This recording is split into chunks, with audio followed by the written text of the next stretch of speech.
So this review article focuses on the two main systemic conditions that are associated with marked hypereosinophilia, hypereosinophilic syndrome and eosinophilic granulomatosis with polyangiitis, which I will call EGPA from now on. These are both extremely heterogeneous systemic inflammatory conditions, and they might sometimes be difficult to diagnose. And so that's why we thought it was really important to dedicate a review article to that topic. My name is Florence Rufos. I'm a medical doctor and I have a PhD in medical sciences. I'm also a professor of medicine and teach clinical immunology and allergology.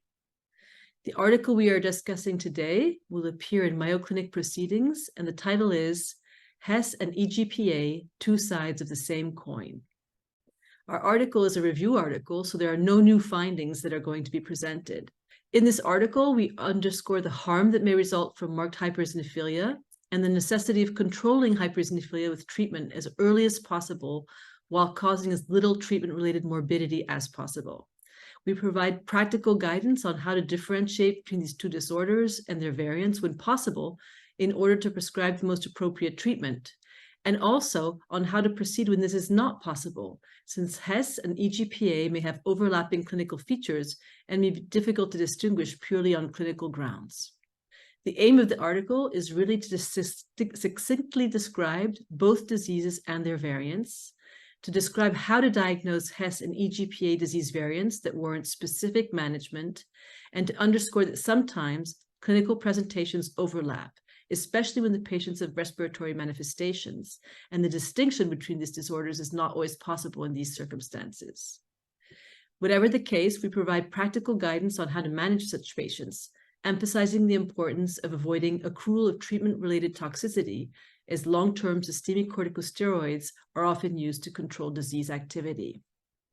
In this article, we illustrate the complexity of the overlapping clinical presentations with three real-world cases.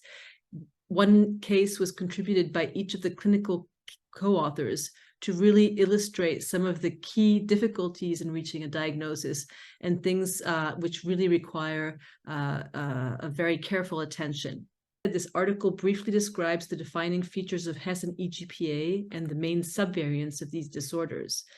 And we propose a practical approach to reach an accurate diagnosis of these variants when possible.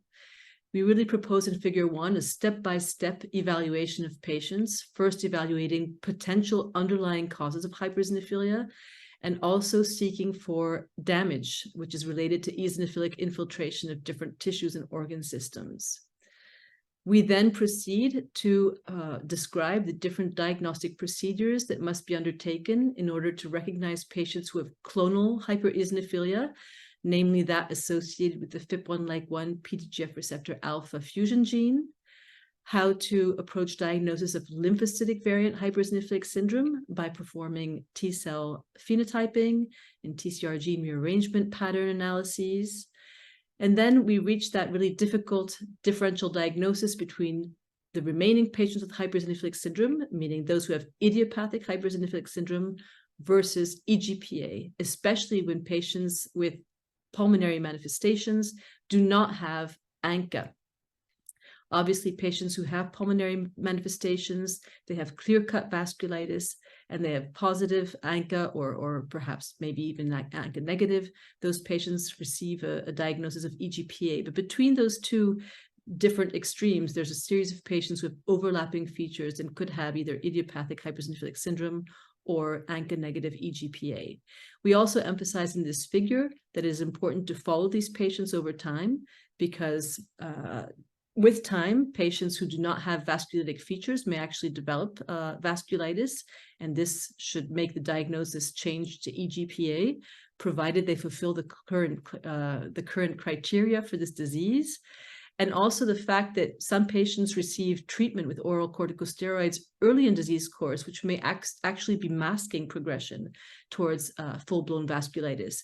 And so when tapering down disease, it's really important also to follow these patients closely for appearance of that vasculitic feature of disease. We really hope that by providing this practical guidance for clinicians, that there will be improved diagnosis, because we're really providing a step-by-step approach to diagnosis. And so perhaps more accurate diagnoses will be made and more earlier in disease course. And we also hope to decrease treatment-related morbidity because we underline the importance of introducing therapy with eosinophil targeting drugs in order to be able to reduce background corticosteroid therapy, which is really extremely commonly used to control disease in these patients. There are a number of unmet needs for these disorders that relate both to diagnosis and treatment.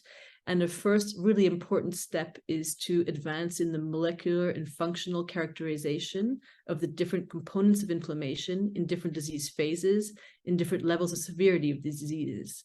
The idea would be to reach a better understanding of what underlies disease heterogeneity and to develop a more robust classification system of disease subsets and identify corresponding biomarkers.